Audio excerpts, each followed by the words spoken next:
Albert Einstein once said, everybody's a genius, but if you judge a fish by its ability to climb a tree, it will live its whole life believing that it is stupid.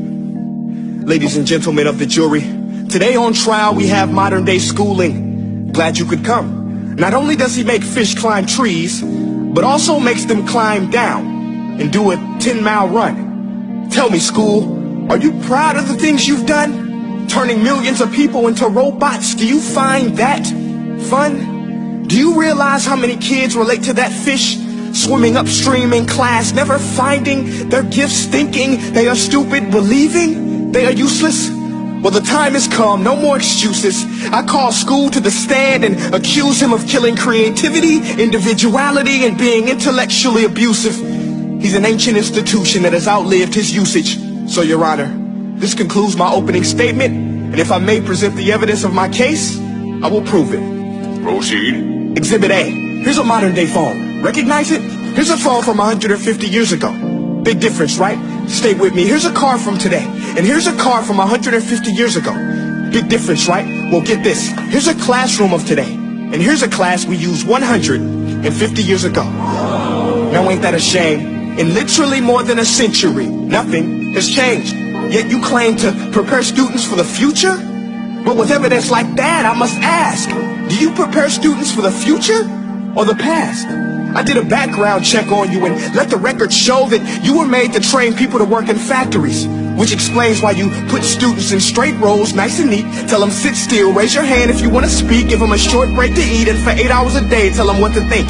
Oh, and make them compete to get an A letter which determines product quality, hence grade A of meat. I get it. Back then, times were different. We all have a past. I myself am no Gandhi. But today, we don't need to make robot zombies. The world has progressed. And now we need people who think creatively, innovatively, critically, independently, with the ability to connect. See, every scientist will tell you that no two brains are the same. And every parent with 2 or more children will confirm that claim. So please explain why you treat students like cookie cutter frames or snapback hats, giving them this one-size-fits-all crap. Watch your language. Sorry, Your Honor, but if a doctor prescribed the exact same medicine to all of his patients, the results will be tragic. So many people will get sick, yet when it comes to school, this is exactly what happens, this educational malpractice, where one teacher stands in front of 20 kids, each one having different strengths, different needs, different gifts, different dreams, and you teach the same thing the same way? That's horrific. Ladies and gentlemen, the defendant should not be acquitted. This may be one of the worst criminal offenses ever to be committed. And let's mention the way you treat your employees. Objection. Overruled. I want to hear this. It's a shame. I mean, teachers have the most important job on the planet, yet they're underpaid? No wonder so many students are short-changed. Let's be honest. Teachers should earn just as much as doctors, because a doctor can do heart surgery and save the life of a kid. But a great teacher can reach the heart of that kid and allow him to truly live.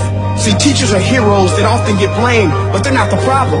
They work in a system without many options or rights. Curriculums are created by policymakers, most of which have never taught a day in their life.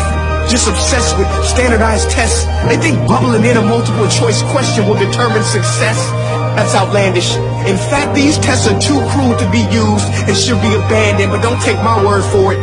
Take Frederick J. Kelly, the man who invented standardized testing, who said, and I quote, "These tests are too cruel to be used and should be abandoned." Ladies and gentlemen of the jury, if we continue down this road, the results will be lethal. I don't have much faith in school, but I do have faith in people.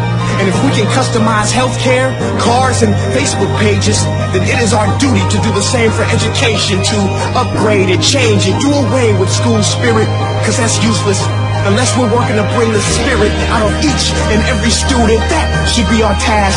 No more Common Core. Instead, let's reach the core of every heart in every class. Sure, math is important, but no more than art or dance. Let's give every gift an equal chance. I know this sounds like a dream, but countries like Finland are doing impressive things.